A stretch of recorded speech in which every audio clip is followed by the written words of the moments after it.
Hello. Welcome. So, we're going to be talking about INFPs. This is a very gifted type. Um, this is a very inspirational type. Uh, I have Bob Marley here as the person because he was an INFP. And that just goes to show you the depth that INFPs have when it comes to their creative experience. I mean, this is somebody who trusted his introverted feeling and channeled his ideas, his extroverted intuition into his art. And in doing that, um, changed the culture, because he operated with the principle that I talked about in the last video with the ENFPs, which is if I'm having a feeling about something and an emotion, or if I am connecting with this music and with this message, then I know somebody else will just by the essence of me connecting with this so deeply. And in doing that, so many people resonated with him because of his belief in his values. And so when you see a person like this, you see a person that sacrificed the extroverted feeling of doing what the group might have liked. He sacrificed the traditional rules and paved a way because he wanted to stay authentic and true to himself. And these are the giants that were the initial ones to take the bullets or to take the hit to create a space for introverted feeling to exist in this planet. They or in the systems of life that humans have had over time. We've had points in time as humanity where there's been slavery, um, all kind of different events that really um, were horrible from a value and moralistic perspective, where people really did things out of greed and out of what was the most logically best thing for themselves. And it took people to say, look, everybody shouldn't have to go this way because you say to go that way, because that's the way you want to go. What about the way I want to go? And that's what INFPs represent. And they all channel this into their lifestyle or into art form, whatever it is. They're always going to have that individual, authentic aspect to them. And they're very open to different ideas. They possess a unique blend of traits that contribute to their vibrant and enthusiastic personality. And I think that's just something that they definitely represent is positivity. Generally, they're generally very good spirited, and um, though they may not be the most social, they actually are considered, like, a lot of people can mistake INFPs for extroverts. So it is because they have that extroverted intuition as a second function. So if you get in a conversation with them and you start to trigger those ideas, you start to see them become very expressive and very communicative, and you get to see how passionate they are about their ideas. That's where that they come to life behind those ideas. So let's continue and delve deeper into the INFP. So INFPs, put this on the widescreen. The INFP is extremely creative and friendly. Okay, so they're very creative. They're friendly individuals. They're not super combative. They tend to try to avoid or minimize conflict. They definitely are those types that generally try to avoid conflict. Um, they rather just be in their own space doing their own thing. You have to remember they are introverts. So they do need that space and time with themselves to recharge, to recuperate. So you won't find them trying to talk to everybody, but for the people that they do talk to, it's going to be rich conversations because this is a type that has a lot of ideas, and they have their own ideas and imaginations. They're very imaginative, so they have that imaginative spirit, that sense of possibility that drives them, and you can see that in them. They are going after an ideal, or they want to represent something positive, And once again, like someone like Bob Marley, who actually became a symbol, right? But that's all a product of him standing and believing in something enough to become a symbol for that. They think independently and tend to be advocates for social change, but generally channel it through artistic pursuits. Um, and in a lot of cases, they might just, have a job that might relate to doing some kind of social change or whatever. But, or, even if they have a normal job and that doesn't involve any social change or anything, they still have that element to them, though. Like, They're looking at the way things are and wondering, like, can it be better? And they feel so deeply. And so as a result, they can see the big picture and understand the big picture of what's going on. And they may not have all the extroverted feeling to communicate with everybody about it and convince people, but sometimes they have this deep inner knowingness. And so that's why I did want to mention that a lot of them channel it through artistic pursuits, because they don't have the energy necessarily to be on the stage or on the podium talking to people and trying to push these ideas in that element. But they can create a song or an artistic piece, or help collaborate with other people for some kind of project or some kind of goal to bring awareness.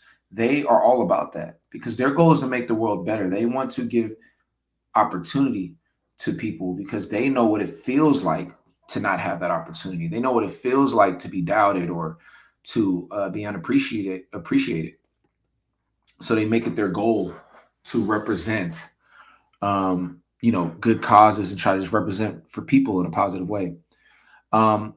They value authenticity and find it highly important when it comes to their decision making. So these types, one of the biggest things to them is authenticity.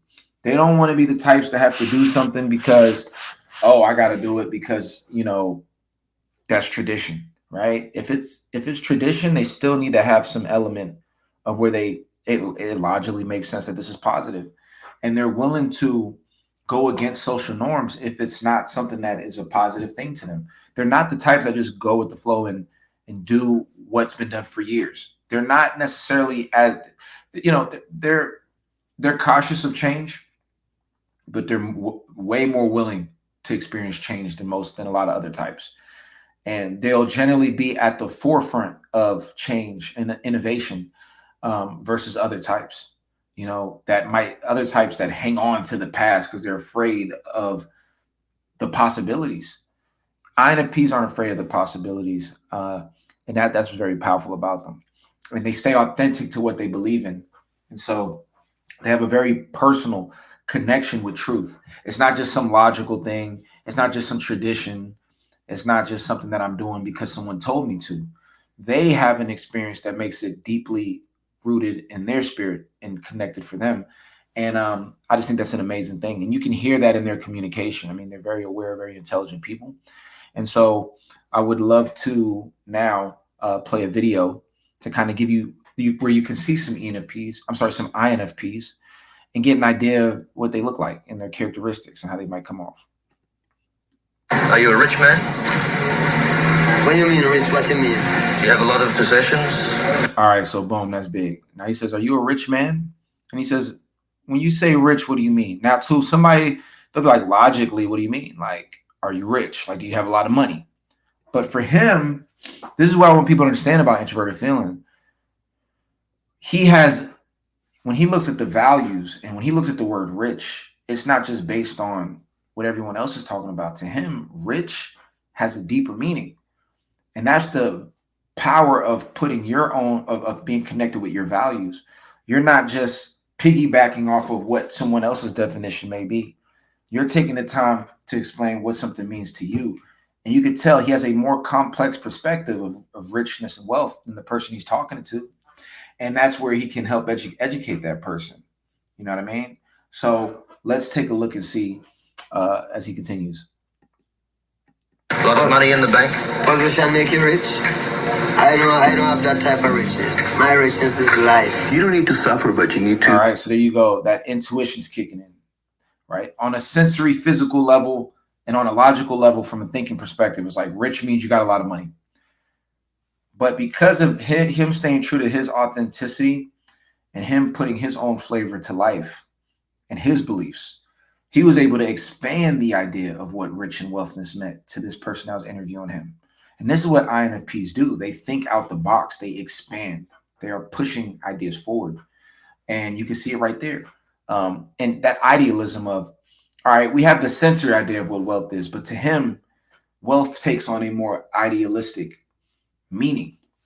It's a bigger, more over-encompassing meaning, meaning the richness of life. And he looks at things like good health, having a good day, like the simple things, gratitude, That's what he's factoring into wealth, because he's looking at it like, yo, you can have millions of dollars and be miserable. To me, that doesn't mean you're rich. Now, based on the standard definition, and so I'm like, what do you mean? He's still rich. He's just not healthy. But you have to understand that what richness means to him, and he's able to bring a new perspective to that idea.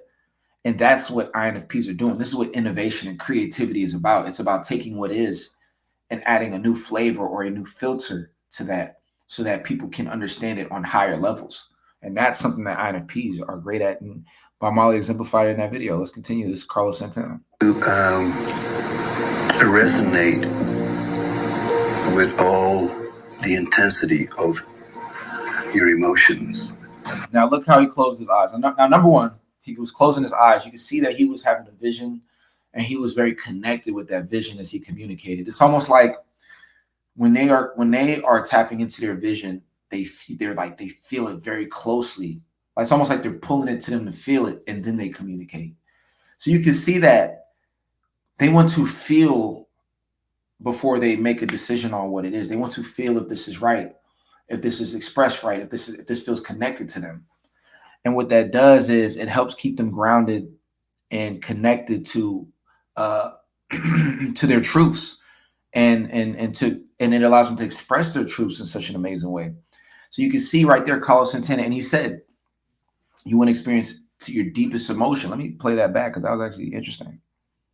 Resonate. Riches. My richness is life. You don't need to suffer, but you need to resonate with all the intensity of your emotions. Now that's introverted feeling right there. This is what other types have a hard time with. That's why a lot of other types don't want to try to stay away from introverted feeling, because they don't want to deal with the pain and the depthness of the feeling. But what he's saying is there is a wealth of information that exists in doing that. And it's so cool to see him say that, because that's letting you know a glimpse into his world that he's doing that. There is absolute freedom here. And I think we're all looking for freedom. Now look, there's absolute freedom here. Freedom is something he values. He's explaining that. And he's showing you, and he's channeling that through the art.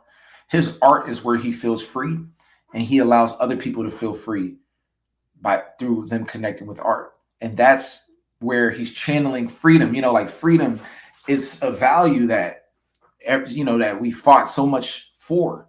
I mean, even just in America alone, and all the countries have Independence Days and days where they fought for their rights and their freedoms. And he's doing that. But it's funny how he's using this tablet and this painting to communicate that. I mean, it's absolutely amazing. But this shows you how INFPs, express those deep emotions. At least I am. It felt like music was this really exciting. It felt. Look at the key words. One thing you'll notice is if you hear people say, if you ask them a question like, what do you think about XYZ? They'll tell you, well, I feel like it was. If they say that, like, I feel like this, or I felt like it was that, those are words that are insinuating this person is probably a feeler. Now, it's not like that all the time, but a lot of the time, people who say, yeah, I feel like that, those are feelers. They're starting off with feeling to make judgments. Whereas other types, but if you hear someone say, yeah, I think it was because of this, or when I think about it, it was this, or I thought about it, and then those are your thinking types a lot of the time. So it's funny how you notice in their communications, feelers generally are going to say, yeah, I feel that, or like, I feel you. You know what I mean? Or I see where you're coming from. I felt that. Like, or I feel like this is why, or I don't feel good about this. Those are all words that insinuate this probably a feeler. Oh, cool. Okay. Give me 1 second. Absolute freedom here. And I think we're all looking for freedom. Oh, yeah, there we go. At least I am. It felt like music was this really exciting kind of natural journey.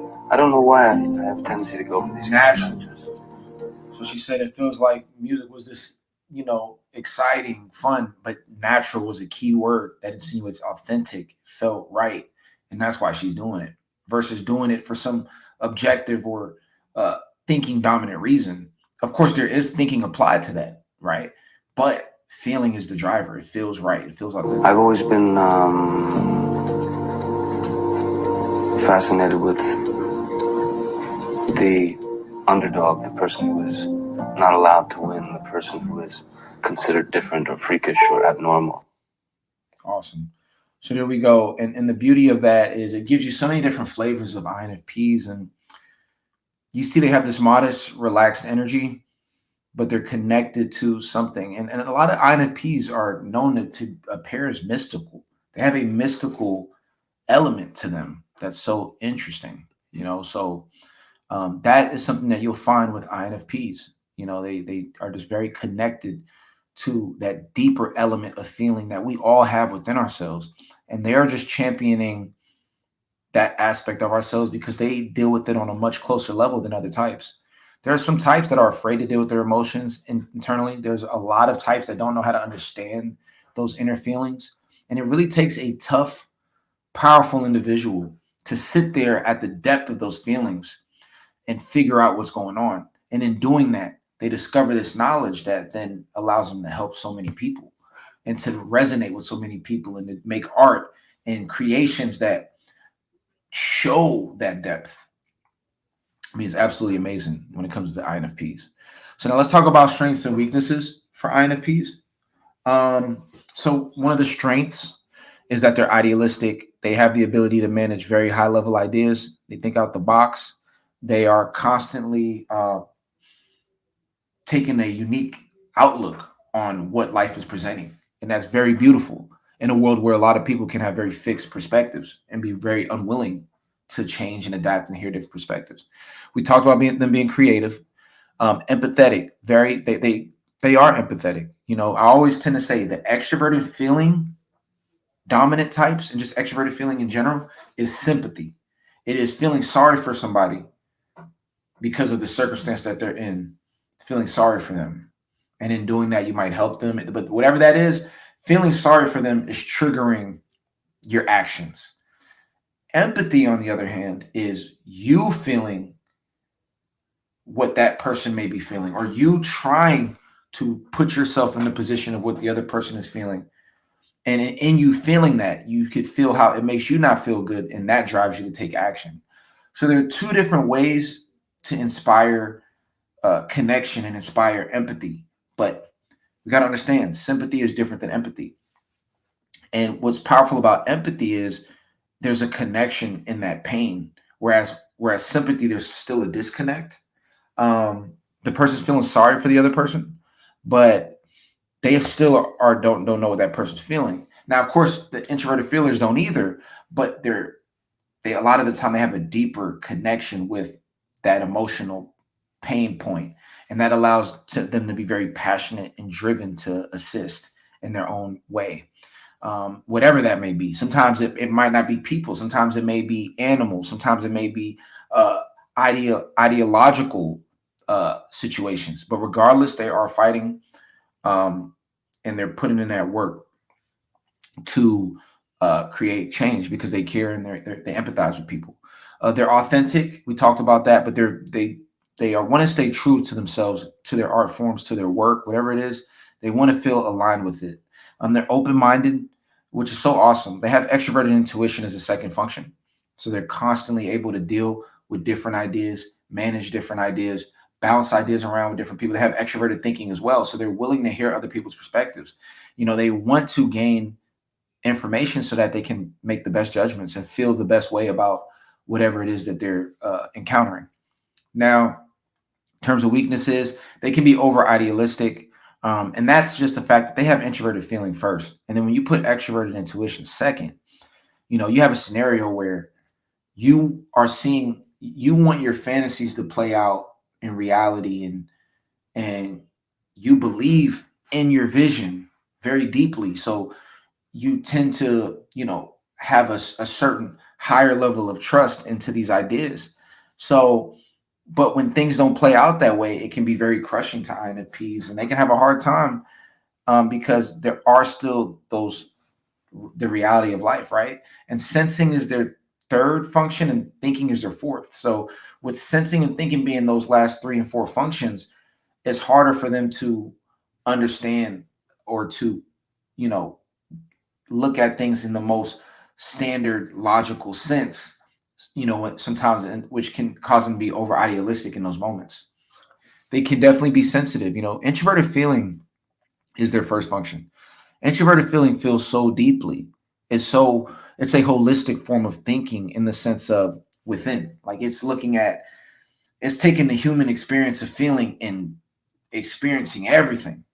And in doing that, anybody else that may be feeling other emotions, I guarantee it's not going to overlap the emotions that an introverted feeling dominant type has, because whatever you felt, they felt all of those things, but they just might not have expressed it, and they felt it very deeply, because their feeling and their introverted feeling is so close to them. It's their first function.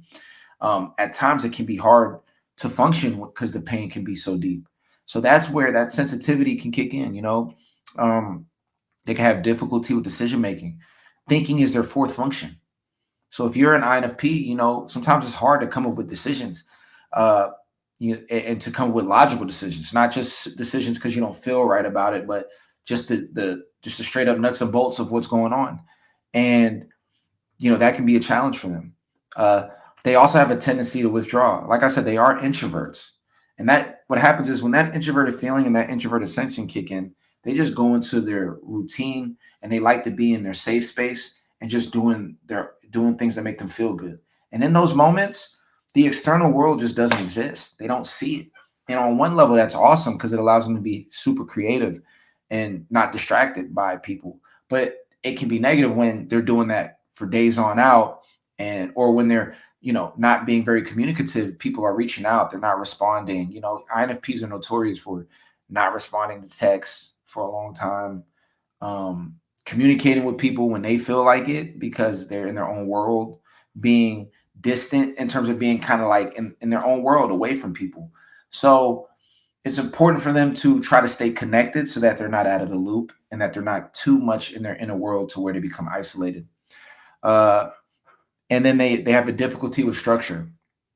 Like I said, introverted sensing is their third function, uh, and then their thinking is fourth. So when it comes to structuring things and following things to completion that aren't their creative pursuits, and even in their creative pursuits, sometimes it helps for them to have someone around them that can help drive them and push them and give them that extra fire, because they can be so much in their own world that they start to not take a lot of action. And all that is connected with structure, because to the degree where you have a structured system, it makes it easier to get your processes done and to be creative and to be efficient and productive. But when you have your thinking functions fourth, and you're in your idealistic and you're in your feelings about, at times you're not really able to be that productive, and it can be very chaotic at times. They're dealing with a lot of different ideas and feelings. They're just a swarm of feelings and ideas. How do you ground that? How do you manage that water and that air? It really requires that extra work to be grounded, and the key to that for them is going to be their introverted sensing, which is their third function.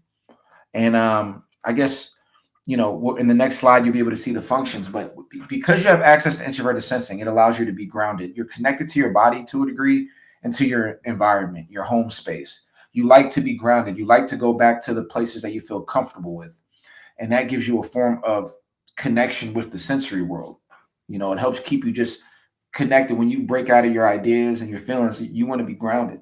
So make sure to prioritize that. Make sure to prioritize that structure, because that's going to be very important. And so I guess this is a good time to check out a video showing, what do INFPs look like when they're stressed out, when they're in their, when their feelings aren't feeling good, when they're feeling reactive, out of control of their environment, feeling isolated, disconnected, when they don't feel like the positive dreamers that they are normally. In these situations, it gets tough. And let's see what that looks like.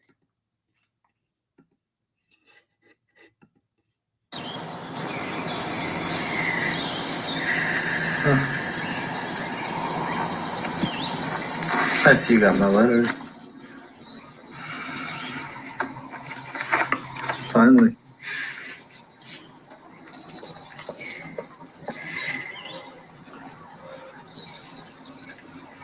What are you going to do, Al?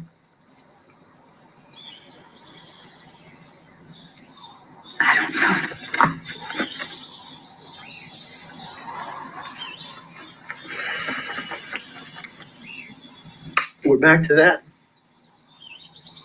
All right. So what we're seeing here, he's experiencing a situation where he's having a fear of loss. You know, he really cares about this person.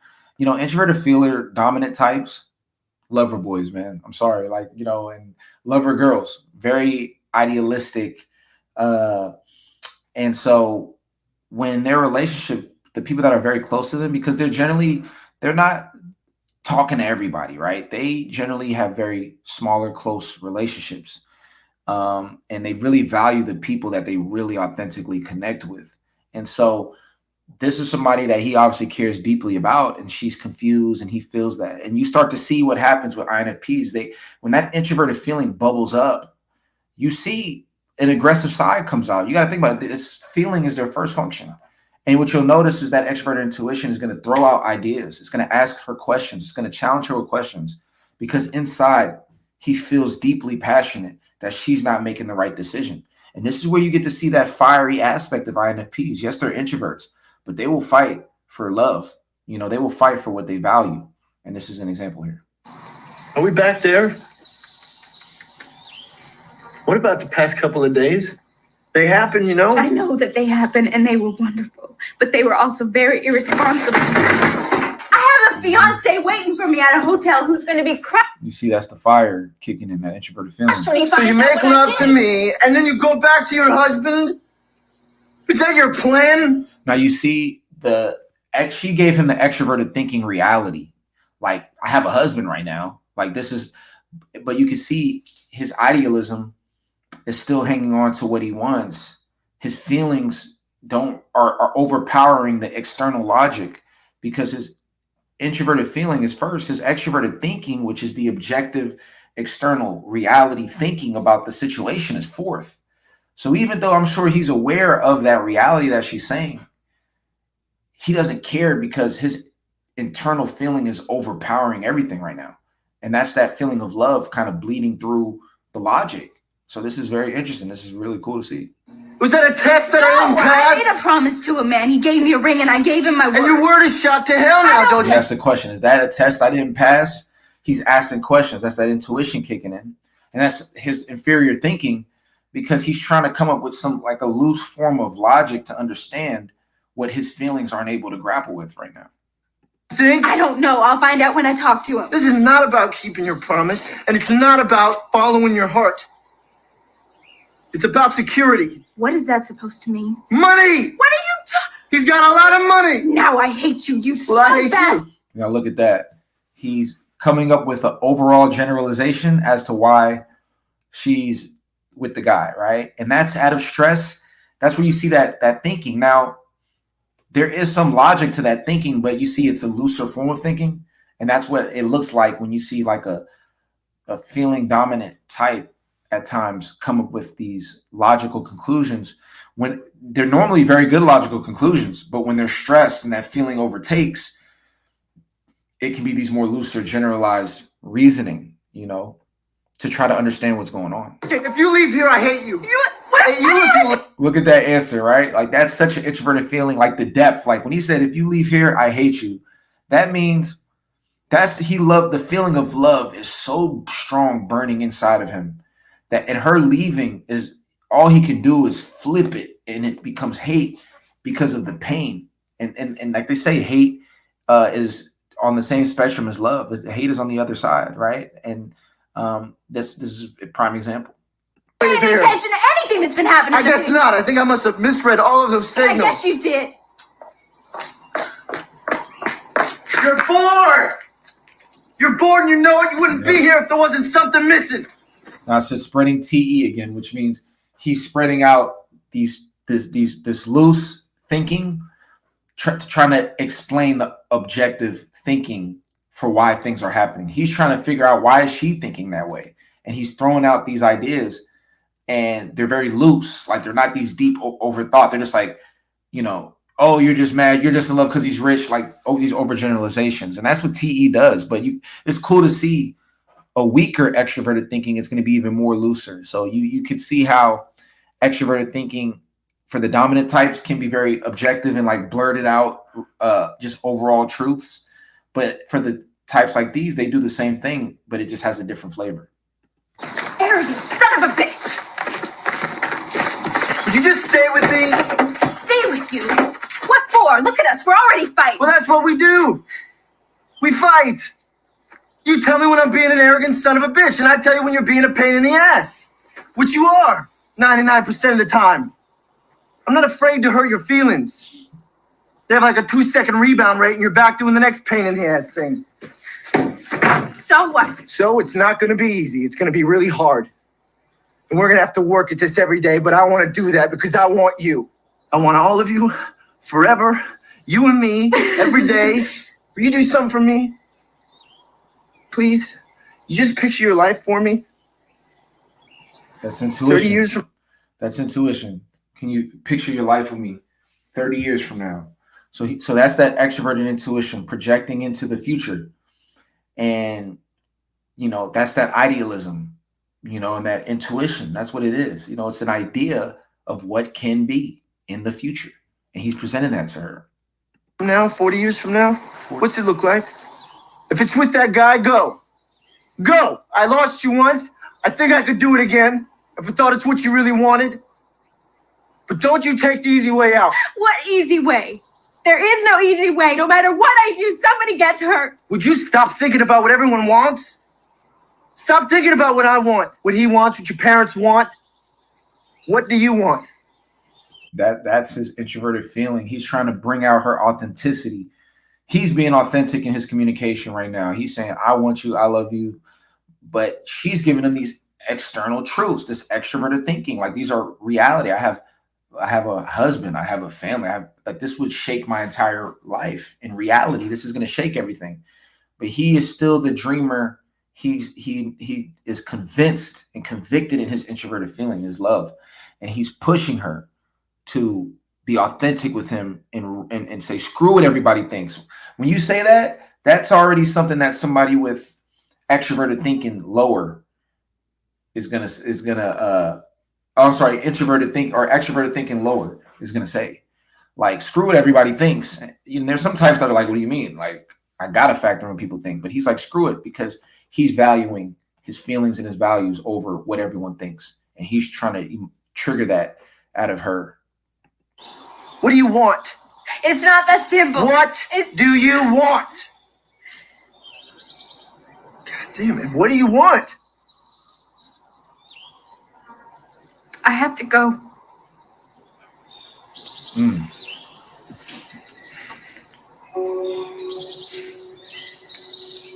His heart is destroyed, man.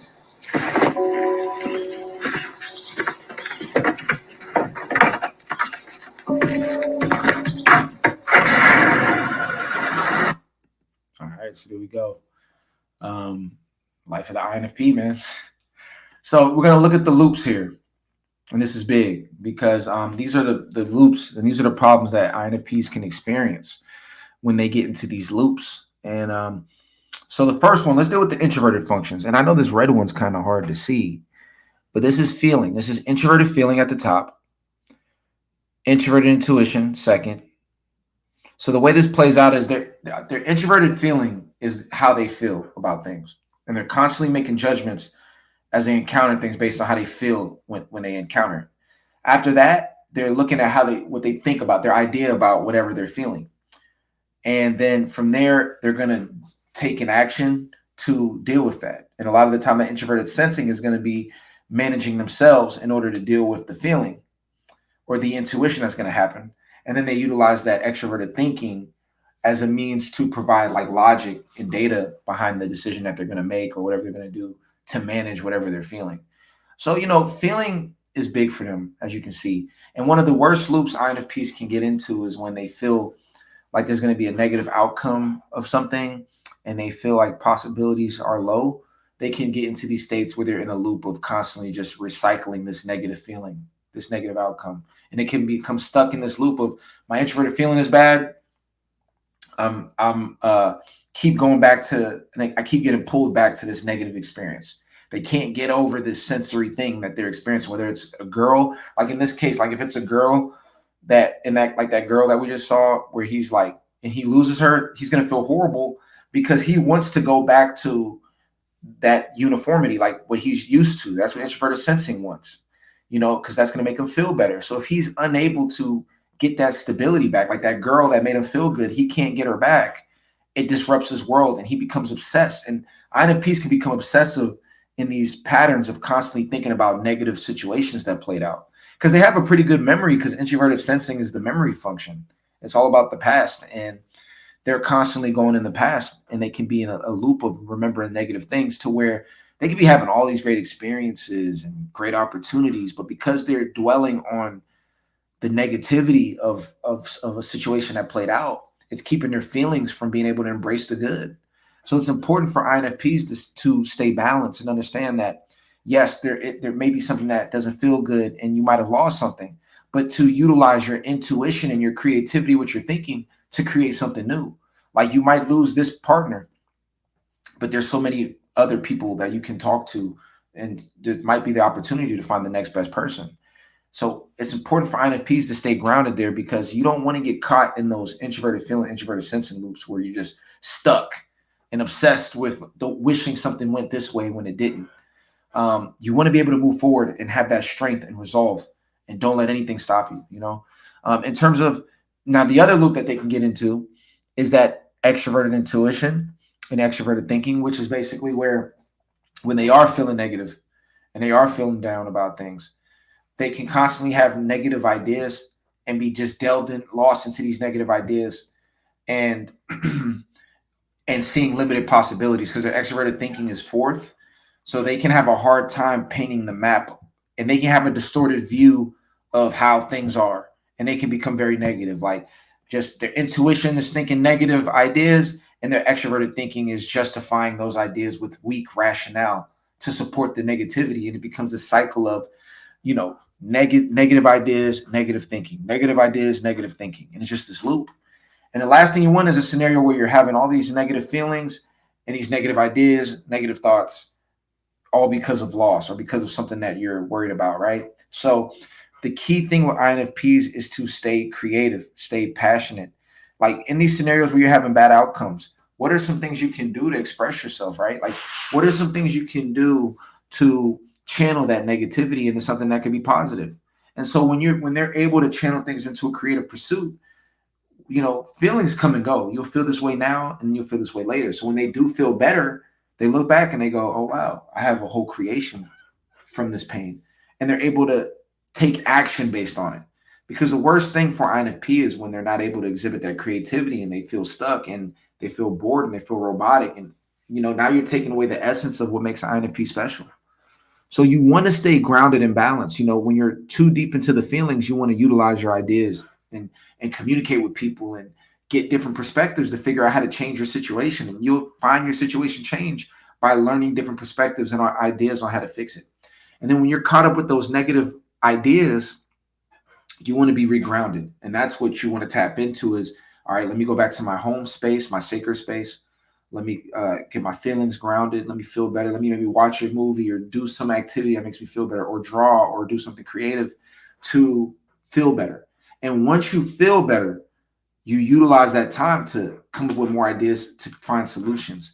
So you have the ability to be super solution oriented, but you have to be grounded and making sure to manage and do that self wellness, that self care.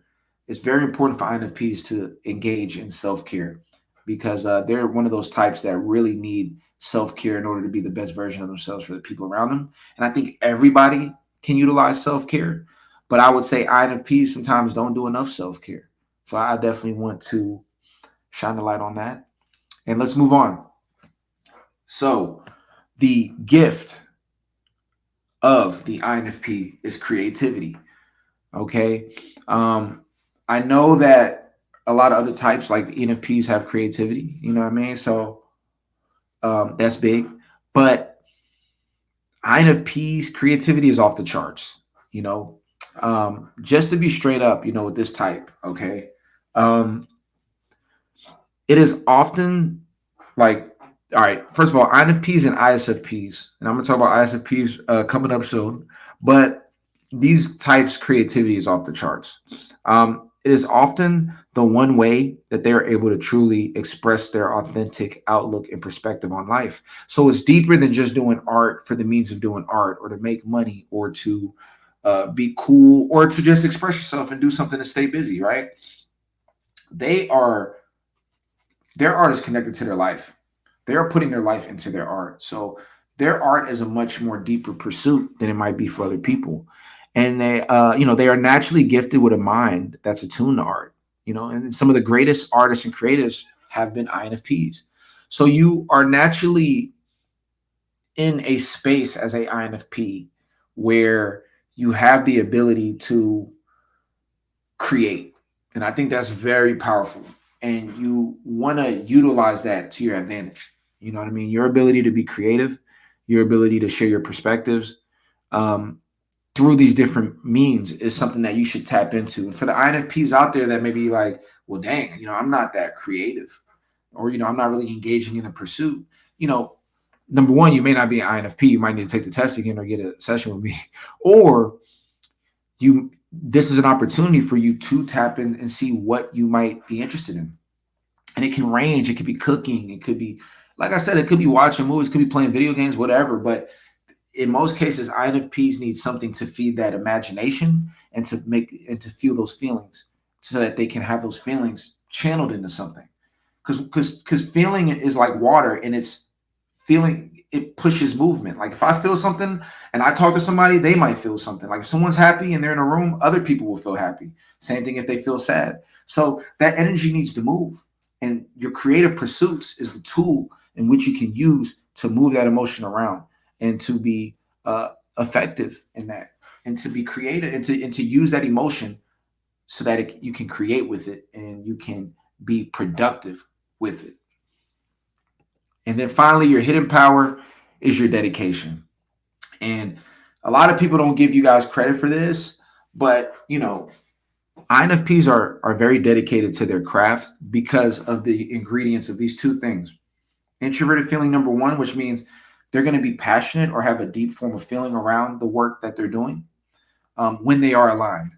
That's key. But when they are aligned, which they should be, they are in a position where they're going to be engaged in a passion project, which keeps them more connected versus others that might just veer off. INFPs really aren't going to engage in an activity unless they really feel inspired to do so. They're not going to waste their time trying to do all this stuff if they don't feel connected to it. So that's big, and that dedication that they have when they connect to a project is what makes them so special. It's what really makes INFPs pave a way that most other types can't in those creative pursuits. It's because they're so connected to their vision and to their feeling and passion in what they're doing. You have a unique understanding of the world that allows you to see the big picture. You have that extroverted intuition. You have that introverted feeling that can kind of feel what everyone is feeling on a very deep level just within yourself. And when you pair that with the ability to see the big picture and see other ideas, and when you factor in that extroverted thinking that you have that has taken so many different people's perspectives, and you've seen so many people in so many different walks of life, that the things that you communicate become so holistic. It has a universal language to it. And that's what's so powerful. You seek something deeper than just work and survival tasks, like the stuff we do day to day. Like there are a bunch of types that have introverted thinking dominant, for example, or extroverted feeling. And they like to do daily tasks because, they get a lot of sense of self and identity from their work, from their duty, from what they're engaged in from 9 to 5. INFPs, on the other hand, they want to be connected to something deeper than just doing the right job to pay the bills. Like it's deeper for them. Like they'll take a pay cut to do something they're passionate about, then overextend themselves in something that's going to pay a lot, but they don't feel aligned. And that's all connected with that sense of self authenticity. You know, you seek to stay connected to what drives you, and you seek to stay connected to what drives you on a deep level. Okay, so you're seeking depth. INFPs are all about depth. If it's not deep, it's just like whatever. They're not going to waste their time because that's how they operate. They operate off of values, and that's very important. And then finally, uh, when when uh, when delving into your true passions and artistic pursuits, you tend to be committed to the art, you know, and that's really big as well. So when delving into your true passions and artistic pursuits, you tend to be committed to the art, and that is something that people don't understand about INFPs is they're extremely dedicated to their art. They're not just going to quit because it's not the popular thing. They're willing to be the rebel. They're willing to be the black sheep, you know, and stand on what they believe due to them being passionate about it. And that's really with, and they have that introverted sensing, which drives them as a third function to stick to what they know, to stay consistent with what they already do. Like they want to do things that they already have some kind of familiarity in. You know, they'll veer out and explore, but they always come home to the things that they're truly passionate about and that they trust. And so that is what allows them to stay connected and dedicated to their art form or their work. And that is a gift that they have. So as you can see, the main theme here for INFPs is about being aligned and making sure that you're aligned with your passions. And yes, there are times you'll have to sacrifice to pay the bills. You know, you'll have to focus on do the things that you're not passionate about, but you can still do those things. The key is just making sure to always hold the space for both. You want to always just be able to hold the space for your artistic talents and to still believe in those and do that because that's a great form of self-expression and regulation of your emotions and your feelings. But also don't be too imbalanced to where you don't also hold the space for work and doing, you know, the things that you might not want to do, you know, the things that require you to think and communicate and group tasks and the things that you got to do at your job and things like that. So you want to stay flexible between both worlds. And if you can do that, if you can prioritize your work and prioritize your survival, but also prioritize, make sure to always keep space for your art and your passions. And ideally, if you can get paid well to do your art and passions, but if you can't, as long as you hold the space, you will have the opportunity to feel alive. So don't ever let those dreams die. As an INFP, it's very important that you always keep that childlike enthusiasm and that belief in your vision and what's possible. And do not let the world or these survival tasks, you know, damper that fire. You have to keep that fire alive. It's your job. You're here to bring that into this world, to be honest. Like that's really what you're here to do. And to the degree that you're able to keep that fire lit, you're doing God's work. That's what you're here to do. So if you're able to combine your creativity with your dedication and you stay dedicated to your art form and to your work, you're going to be able to really operate in your truth. And in doing that, it's going to open doors and everything else. You know, of course, you still have to do the day-to-day stuff and stay organized, but you have that within you. And you'll have more energy to do those other things when you feel connected and dedicated to your passion. So that's what I got to tell you guys out there. Stay dedicated to your art form. I want you INFPs out there to take the time as an exercise to look at what you're doing. And I want you to look into your intuition and say, where do I want to take this to? And I know you've probably had that thought many times before, but keep focusing on your goals and where you want to go. And don't fall into this place where you're just creating and falling in routine. You want to keep that fresh mentality. That's that extroverted thinking that's saying like, all right, where do we want to go? And what are some of the things I can do to add something new to my art to get to that next level, or to add something new? What can I add into my routine to help elevate me? You challenge yourself to use that extroverted thinking to keep pushing forward. That's why that picture, you know, he's pushing that rock up the hill. But the beautiful thing is once it gets to the top and that momentum is there, it's gonna go down that hill and the momentum is gonna take care of the rest. And that's how it is with INFPs. In the beginning, you have to fight and push using some functions you're not the most comfortable with. But once you get that momentum going and you stay dedicated, magical things happen. So that's my message to the INFPs. I appreciate you all for listening to this, and continue to listen. We're going to be going on to the next personality type, and Let's continue.